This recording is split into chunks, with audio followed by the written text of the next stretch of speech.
Mr. Williams, what's your son's name who's with you? If he's awake, Jalen Williams. Jalen. Okay, maybe he's not awake yet. But.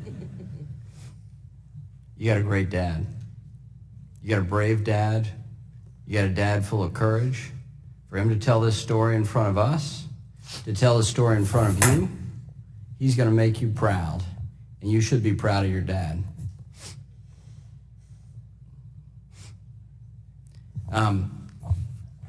We're sorry what you've been through. We want to make things better. That's the struggle, is how to make things better. And you are our constituents. You represent the voice of our constituents. So, job that pays better, a sustainable housing situation. You got housing now? Yes, sir. All right. Is that private housing, or is it vouchers? Public? Private housing. Okay. Is there a voucher involved? No, sir. No, sir. Okay. So you're doing it on your own. Yes, sir. Paying it out of your pocket. Where do you live? Richmond, Virginia. Richmond.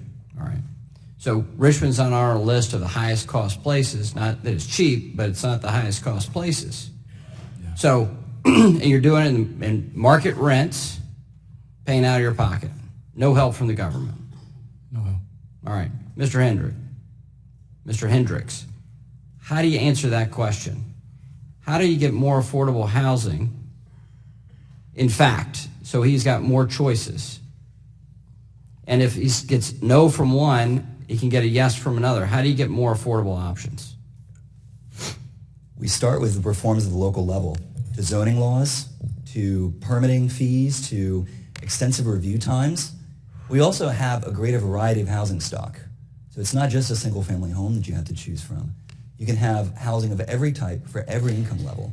Unfortunately, too much of that housing variety has been made illegal in this country, and we need to make it legal. What do you mean by that? So right now, for instance, on zoning, you can only build certain types of homes in certain places. And what you build maybe has to be a certain size, or it has to be of a certain limit on the height. And that hurts way too many places where there's a lot of demand. So that's especially true on America's coasts. I happen to live in Manhattan. It is not cheap in Manhattan. It's also not cheap in California. And even in places in America's interior, places like Dallas, Austin, Atlanta, they're becoming much more expensive too, as more people want to be closer to jobs, which everybody wants. Okay, so zoning's boring. This is Congress. We want to do something exciting, right? We want to spend some money. That's sort of the motivation. How do you actually make the money more effective that we're spending so it actually has an impact? When money is being spent, my belief is that it should be sent directly to an individual. When you subsidize apartments, when you subsidize buildings, that is a very inefficient way to make housing much more affordable. Putting money directly in the hands of individuals gives them the freedom and flexibility to live where they want to. But again, we must make it more affordable for more housing to be built.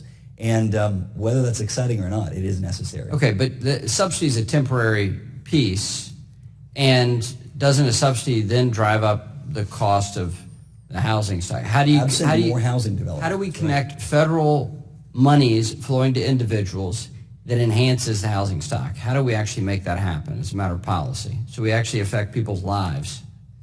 Sending money directly to individuals, you're correct, does not increase the housing stock. That has to be a change made at the local and state levels, because you can have money in your pocket, but if you've no place to spend it. Right, so give us an example of a bad piece of regulation that we could have an impact on, that would make a meaningful impact on the cost.